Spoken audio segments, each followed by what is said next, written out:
Okay, so the supplies you're going to need are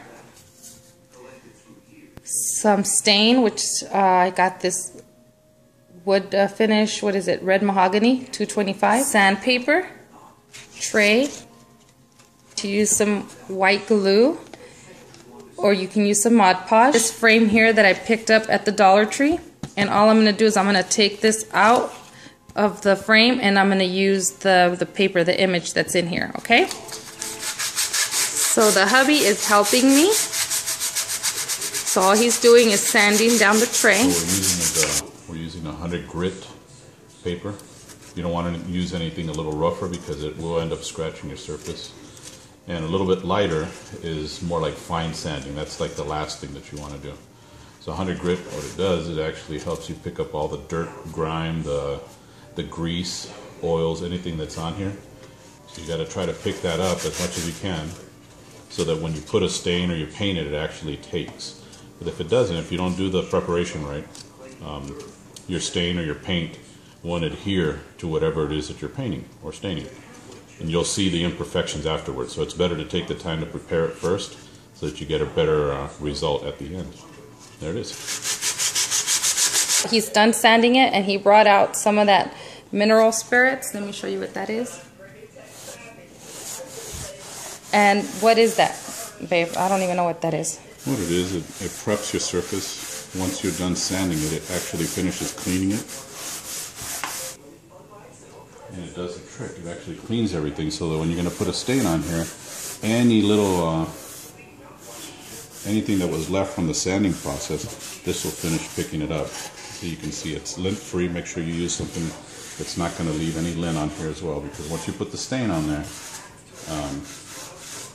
the stain is basically going to seal everything in, especially if you get one of those that has a 2-in-1, like a sealer in it already. But you can see what it does to the wood. It wets it a little bit, and all you're doing is just rubbing it back and forth just a few times, just like this. And that's basically it. It's that simple. And you can see what it picks up. If you don't do that process, then that's basically what you're staining over. You want to make sure that your wood is ready to go. Like anything else, the more time you take in prepping something, the better results you're going to get. So what we're going to apply is Minwax. It's a wood finish, red mahogany, penetrates, stains, and it seals. So it does an all-in-one, which is cool for small little projects like that. That's good. Anything bigger, you would probably want to take the extra steps to stain it and seal it and all that. But for this, it's perfect. So we finished cleaning it already with the mineral spirits. It's dried. Couple of tips: you want to make sure that when you do this, you do it in a well-ventilated area, which is why I got a fan going, because it's too hot to be in the garage, like 130,000 degrees in there. So we're doing it in the dining room with the fan blowing out.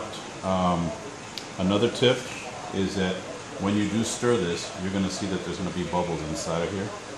So if you're going to brush it on, you want to make sure that there's no bubbles in here, because as you put the brush in there and you bring it to the surface that you're going to stain, you're going to have to deal with those bubbles, and eventually what happens is you see little dots here and there, and that's what you don't want. But because I'm ragging it on, I don't have to wait, and I'd rather rag it on than brush it on. It's a small little project anyways.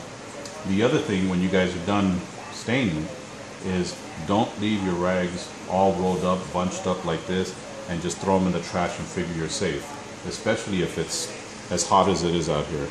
What you want to do is you want to make sure that when you're done, you open these up and you let them dry somewhere where it's relatively cool, again well ventilated. Let it dry, and then you can go ahead and throw them away, because the stain is combustible and it doesn't need fire to actually catch on fire. So you throw it in the trash all rolled up, you think you're good, you go to the store and you come back and your tray's burnt. I don't know, but you just want to make sure that you don't throw it in the trash all rolled up. So all we're going to do is we're just going to rag this on. We're going to start in the corners, just like this. Okay. And just take your time. This is going to be a dark finish anyways. And you just make sure that you get it all the way in there. Use a rag, like cotton or something like that, that's going to be as lint free as possible, so you don't have to deal with that. Okay. Again, you're just going to get it into those corners. You want to make sure that everything is stained. And again, you want to go with the grain. Now, I know you're going to go across like what I'm doing right now to just get it in the corner. But remember, when you do finish it off, you want to go with the grain, just like when you were sanding, so that it finishes off. If you see, if I go like this, that's horrible. You want to make sure that it goes all the way across. Alright, so now we were done applying our stain. You want to do even strokes, even pressure as you're putting it along, like I said before. You want to make sure that you go with the grain. Outside the box, it's usually pretty simple to do. It's inside the box that's a little bit more difficult, so take your time when you're doing it.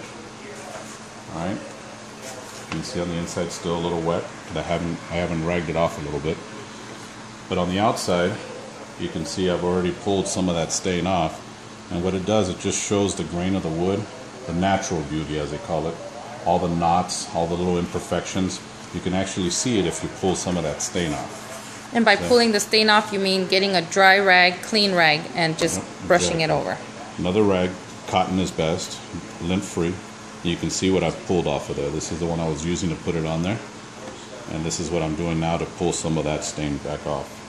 Okay. And all it does is, again, it just gives you another opportunity to clean up any of the imperfections when you're ragging it on. If like the inside, you can see I'm going with the grain, but when you get to these areas here and you're going with the grain here, you end up going across the grain on the bottom. So it gives you another opportunity to come here and clean it up some more. And again, just take your time, work quickly, but just want to make sure that you take your time, because the finished product is going to be a good product if you do so. Now you see how that's showing off the grain? Just enough. You don't want to pull too much off of it. But just like that. It's looking good for a 75-cent thrift store find. Okay, so now it's been completely dry. See that? And I was gonna get this picture and I was going to take it out of the frame that it came in, but I'm thinking maybe of just keeping it all together, having some E6000 glue and gluing the four corners, and then just gluing it in the middle, so it will look something like, let's see, something like this. Especially because it's going to go above on my cabinets in the kitchen, so I think I like that. So let me give that a try. Let's see.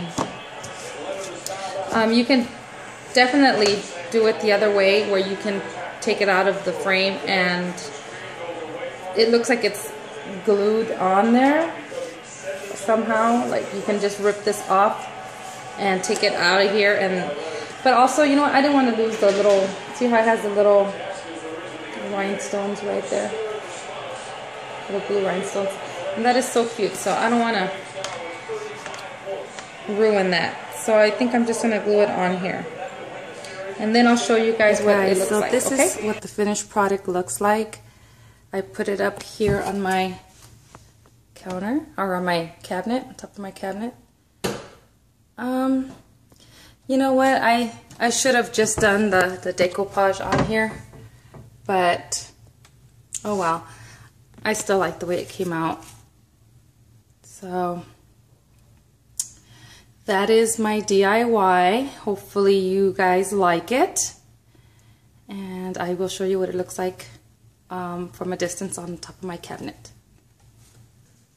Okay guys, so that is it. So thank you for watching.